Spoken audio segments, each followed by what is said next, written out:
And welcome back. So a little bit different of a video today. It's been a while since we've seen this particular video, or I should say, it's been a while since we've seen this particular vehicle on the channel. And what you're looking at is the engine compartment of the 2019 HellCat that you've seen. We've had a few videos on this channel, but not many. Well, in my state, and you've heard me mention this before, in my state, we have to get an annual inspection, which consists of a safety inspection / emissions inspection on every vehicle before we can renew our registration, aka the sticker on our license plates. So what I'm doing today, and now that we have the 2009 Ram delivered at this point, taking a little bit of time today to kind of take loose the oil catch cans that we installed on this HellCat about a year or so ago. Just going to drop them, check to see how much fluid that's in them. Then we'll do a, sorry for the delay there, just getting the screen to come back. And then we're just going to go ahead and replace the cabin air filter. And that's the one I'm using there. Yes, it's not an OEM cabin air filter, it's just a cabin air filter. We're going to go ahead and get that replaced. And then since everybody seems to be a fan of cold starts, we'll do a 12-month cold start on this particular HellCat. Yes, that's right. This vehicle is a full-on garage queen. I fully admit that. And it just because of the nature of the beast and having access to other vehicles and kind of the whole world being the situation that it was in a few years ago and the whole working from home, this particular car spends most of its days in the garage and doesn't see that much use. So it hasn't actually been run in a year at this point. We did snuff the battery up, and I do keep the battery topped off, so hopefully we don't have to replace said battery, but we'll cross that bridge when we get to it. But if you remember in the previous video of this HellCat, we installed these oil catch cans, 2 of them. We got the primary one here, and we got the secondary one in the other valve cover, more on the driver's side. And was put out by Billet Technologies, and this was bought during one of their, what they call the people's sale, that they usually have around the Black Friday type events and the Thanksgiving type holiday, in which at the time I bought this, it was like 40% off their normal price. So the only deal is you kind of have to wait for everything to come in because they do get rather swamped with orders. Now, again, there hasn't been very many miles on this vehicle since we installed this, so I don't expect to see a lot in this catch can. But if you remember what the catch can does is it works in conjunction with the PCV system and just kind of loops through it. And what happens is basically what you have here is an air oil separator. So what will happen is as the air comes in, the oil will drop down into the removable part of this container and keep the oil from going back into the intake and then being burned. It's an effort to keep the excess oil out of the intake, keep the intake clean.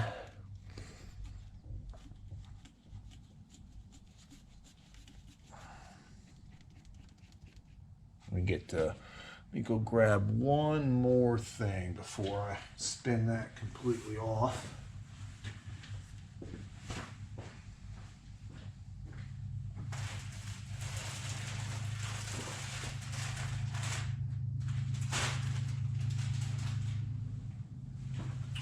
Just want to get a towel here.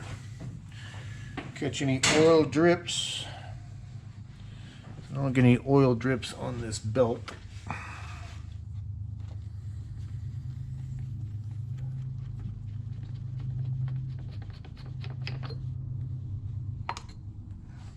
Yeah, just a trace, if that. You can kind of see the oil's coated the inside of it, but yeah, it's not even enough to really pour out, which is kind of what I expected. Yeah, it's not very many miles, like I said, on this oil change. Now, part of the inspection will be is I will take it up and get an oil change done to it. Not that it needs it because of miles, but because, and you can see here, I'm just wiping out the inside of the catch can. You can see it gets a little bit of oil residue in there. Now, if this would be a full 3,000 mile check, you'd see a lot more fluid inside this catch can.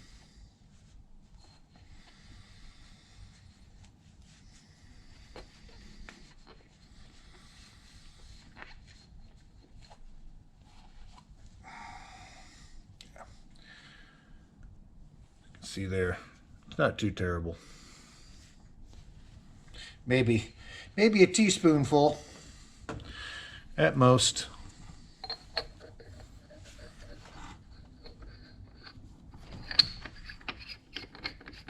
You can see it just threads back onto the bottom. And generally every time this goes in for an oil change is when I like to check this. Okay, that takes care of that one. So what I'm going to do now is check the secondary catch can, which mounts to the driver's side, as you saw in the previous videos for this vehicle. But I'm going to go ahead and get that one pulled off because it's a little bit more involved, if I remember correctly.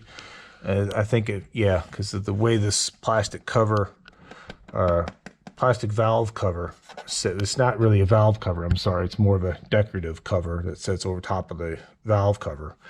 I think it's actually a little bit better to pop this out of here in order to get this to drop. So let me do that. Well, actually, let's try it. Let's see if I can get you positioned here.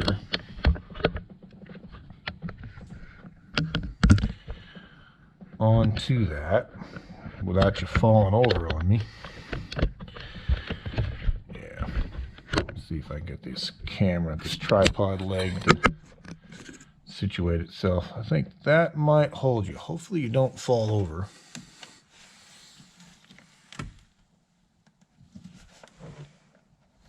Yeah, I need to get to the bottom of this, which is kind of hard to do because of all the covers and everything else that's smashed in here at the bottom. So let me do this. I'm gonna go ahead and pause you. I'm gonna bring you back because I need to get where you're at. What I'm gonna do is I'm just gonna take this cover off. It just clips in place, and that'll give me some extra leverage to kind of get down underneath here and grab this catch can. But one moment, I'll bring you right back. And welcome back. So over here on the driver's side, to get this side cover off, and it looks like you fell over a little bit, sorry. Let me get you repositioned here. There we go. That's better. Is to take the oil fill plug off. That's what you see here. And it's easier to get this cover off at this point. Let me just put this cover back on. I'm going to start by just inserting the front of that first, allowing that to drop down. And then you can kind of manipulate the back of this cover to get it to fall back in place. So when you have the oil fill taken out, you just pop the cover off up on the two ends here. And then you can kind of lift this up from the back. Get you spun around here.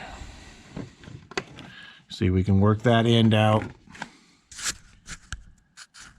And then we can just kind of keep moving with it and then pull it out at kind of at an angle.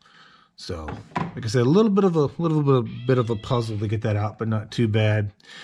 And then in order to keep drop anything in there that we don't want, we can put our fill plug back in. And then I can work on, sorry, I hit the camera. It's not very sturdy where it's at here. I can work on getting this bottom of this lid out of this catch can now that I've got some extra room to play with here. I'll try it with you sitting where you're at, but I may have to move you. Yeah, I'm gonna have to move you. I kind of need to get where you're at. This one's a little bit tougher to get to, just because of the angle. So let me go to work on this, and I'll bring you back. And welcome back. See, things escalated a little bit, and I'll show you what I did. I went ahead and took the oil filler neck completely out of the driver's side valve cover here, and just went ahead and covered it with a towel you see here. And then took the mounting screw out they give you with this catch can that bolts it through a little bracket little hole in the unused firewall here, or a little unused hole mounting hole in the firewall here, I should say. So I could pull this out to give me the leverage that I needed to get this bottom of this can to break its seal and the torque free. These kit cans are still relatively new, and they're extremely tight. They're all machined, so it's an all machine fit. So I had to pull this out in order so I could grab the top of this can and kind of give me the leverage I needed to get the bottom seal to break. Because on this one, unfortunately, it's just a shorter can because you don't have the clearance that you do with the front one. And on this front one, this one being longer, you've got a lot more torque that you can apply there versus this one. Now, to be fair, as I said in the install video for this secondary can here, even Billet Technologies will tell you you probably don't need it depending on how you drive your vehicle. Meaning, if you're not constantly getting on this and taking it to the racetrack and doing things of that nature, this secondary can is what they call an overflow catch can. That's going to be your primary, where a lot of your gunk is going to go, and this is the can for the other valve cover on the driver's side that you see here is, again, what they call an overflow. So you're probably not going to have much, if anything, in this one unless you're really getting on it. And at the time I bought these, even they stated that you probably don't even need to purchase this one unless you're really getting on it or doing some heavy modifications, things of that nature. But now that we've got this bottom of this can loose, I'm going to go ahead and finish taking this off, and I'll bring you back and show you what it looks like. One moment. So, as we expected, it's completely dry. There's nothing in there, and that's kind of what I thought was going to happen to it, with that one having so little in it. And again, this is what they call an overflow one. Yeah, it's completely dry, which means we didn't have to take it off, but again, it's going to go in for service work, so it's the normal interval that I would check these. I wanted to check it and make sure, because I'd rather check it and have something or nothing in here, and then versus not check it and just have it overfill. With that being said, let me go ahead and get this reassembled, and I'll bring you back. One moment. And welcome back. So just show you here, we got our catch can reinstalled. It's just a single Allen screw that goes through that little tab you saw on the firewall and just threads into a portion on the upper part of the catch can that secures this to the back firewall you see here. We're going to go ahead and put our filler neck back in, and you'll see that there's a tab on this filler neck. There's some grooves you see here and here, and you'll see those same grooves in the valve cover. And if I remember correctly, you're going to turn it this way past where it needs to be, get these grooves to line up, and there you go. It'll slide in the valve cover, as you can see the orientation I have it in. And then you're going to continue to turn it clockwise until this tab at the bottom of the filler neck clicks. Or in that case, you didn't hear it click, but it'll click and it'll slide into place and it'll lock. So you can see I can't turn it counterclockwise anymore. So perfect. And we can just take our cover. You can see last time they did an oil change on it, they must have spilled some oil on this, which is fine. I do not want to hit this with brake clean or anything of that nature, because I'm not quite sure if it would be color safe on this plastic or not. So in this cover, I found that if you, let's do this, let's go ahead and take the filler cap out of the filler neck to make our job easier. Come in at an angle, front, in. You can see where it's dropping into here. It's kind of dropping to there. Then again, just like how we removed it, push that back a little bit. You kind of have to wiggle this a little bit, kind of like a Jenga piece. Once you get it kind of laying flat, push down, get your tabs to lock back in, and then we can put our filler neck back on. Beautiful. Okay, so we've checked our catch cans at this point. We're going to go ahead and see about getting our cabin air filter out of here. And I do have this in a previous video, but you can see the other dress-up hardware that we bought from it. Also from Billet. I'm happy with their products. Let's see if I can get you to stay put right about here. Let's find a place for the tripod to sit that won't continuously fall over on me, because it wants to lean forward.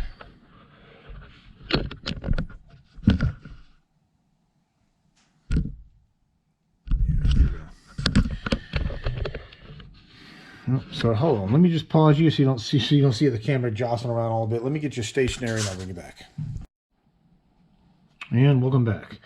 So we're going to attempt to do a cabin air filter change out on this vehicle. You saw the part number early, but I'll put it in the description. And basically the main difference between an aftermarket one and this one is that this one's aftermarket. This one also, has the activated carbon in it. It's supposed to help, or at least give us the false sensation of helping. Okay, so we're underneath the hood. Obviously, this is just underneath the cowl, just underneath the hood part, kind of on the cowl. Two front tabs, tab here and a tab here. Let me show you those. One here, one here. I'm gonna pull them forward. There's that one. Okay, that one's out. That one's out. That cover can now come off and slide out of the way. And then we should be able to, I'm looking for the release. Should be a release for this filter.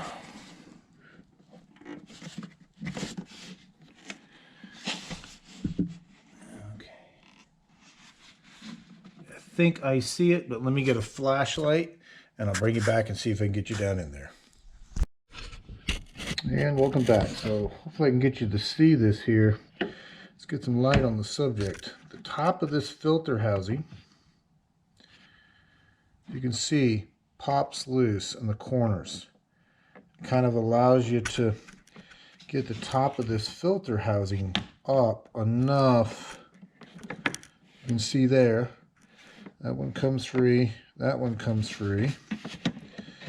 And we can kind of just reach down in here and then get our filter out.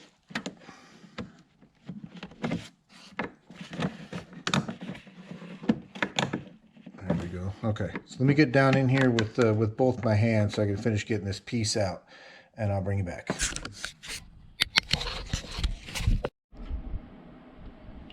And welcome back. So let me show you what I did here. I did get the old filter out, and not surprising, it's not that dirty, but we're going to change it anyway.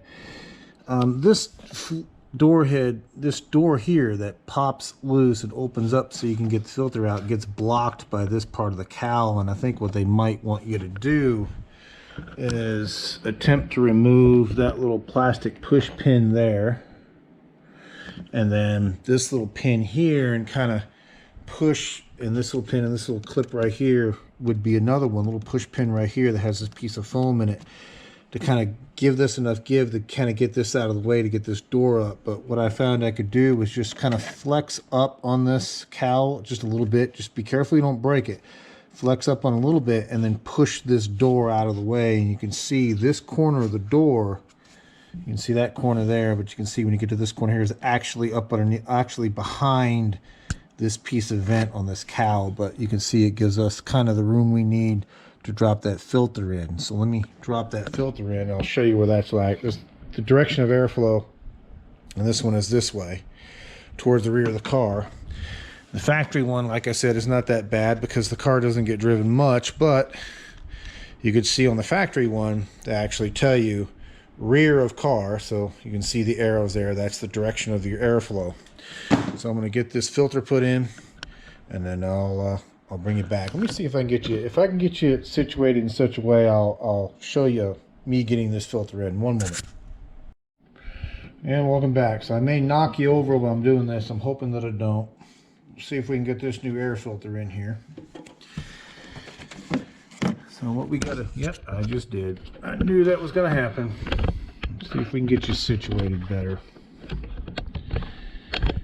See if we wrap this tripod leg around our mount here. There we go. Maybe that'll hold you. Okay.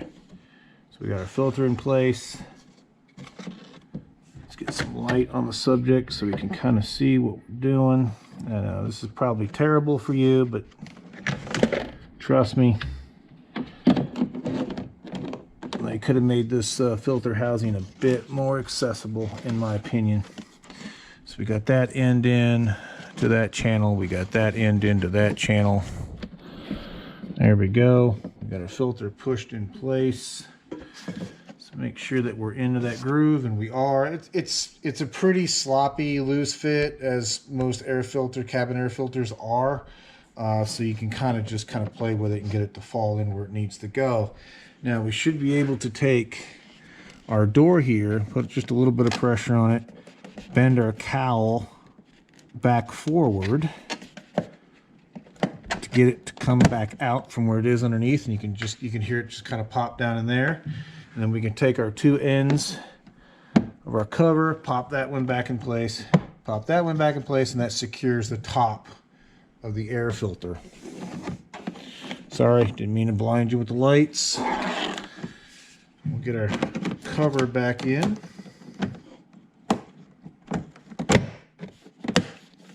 There we go. That's back in. So there we go. It's not too terrible once you've done it once. So going forward, it should be a bit smoother. Again, removing this cover. There's that piece of plastic that holds the top of the filter in. It pops loose on either corner.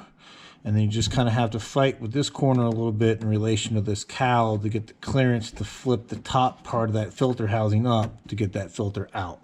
But the direction of airflow being that way. Okay, with that being done, let me clean up some mess here, and I'll get you set up, and then we'll do a cold start.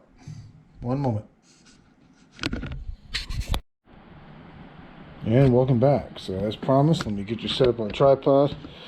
The microphone and the camera is not going to do this justice, but I promised it.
So the little bit of hesitation that you heard there at the very beginning was because it's just been setting for so long. It took a little time to prime the fuel rail. So what I should have done was key cycled it a couple of times, let it build that pressure. So in case you're wondering why the hesitation, that's why. Again, just been setting for a while. So with that being said, I'm going to go ahead and cut the video at this point, and we're going to get this bad boy out of here. One moment. And welcome back. So as we had this video in the editor, I realized I didn't really put much of an outro on this. So here's an attempt to correct that. So as you saw in this video, it was just a little bit of pre-inspection prep went ahead and checked the contents of the catch cans and emptied those if they needed. And we went ahead and also replaced the cabin air filter and followed up a little bit with a 12-month-long cold start. So it's ready at this point. We're going to drive it around for a little bit and get the drive cycle monitors to complete prior to taking it down for inspection, because if they're not complete, it won't pass inspection, and they'll just tell you to drive it around for another week and then bring it back. So we're going to wait for those monitors to clear, and then we'll take it down for the inspection and obviously renew the registration. Again, it's just the state that I live in. They have to be inspected annually as part of renewing your registration process. So if you've held on this long, and a little bit different of a video, I know, a little bit short of a video, not as much detail. We got some more coming down the pipe, don't worry. And just to give you a little bit of preview of what we're looking at, there is my son's 2021 Jeep Compass, and what we're going to be doing to this vehicle here is that we're going to be putting a remote start in. So obviously we've got the HellCat out of here to take it down for inspection and drive around for a bit. And then while the lift is free, got my son's vehicle in here, and we'll take care of that. And don't worry, I'll bring you along for the ride on that one. We'll be documenting the install and then going from there. It is an aftermarket remote start unit, not a factory one, because I don't know why, but for Mopar, you can get a factory remote restart kit, or remote start kit, sorry, for a 2020 on down. 2021, don't know why. They didn't make a kit for it. But we will proceed forward. So this is what we got coming down the pipe. And I'd like to say that if you have not subscribed already and would consider doing so, that would be much, much, much appreciative. We've seen a tremendous amount of channel growth just this year alone. We'd like to continue and finish this year as strong as we are now and get even stronger into next year. And with that being said, I thank you, and I'll bring you back for the next one. Thank you much.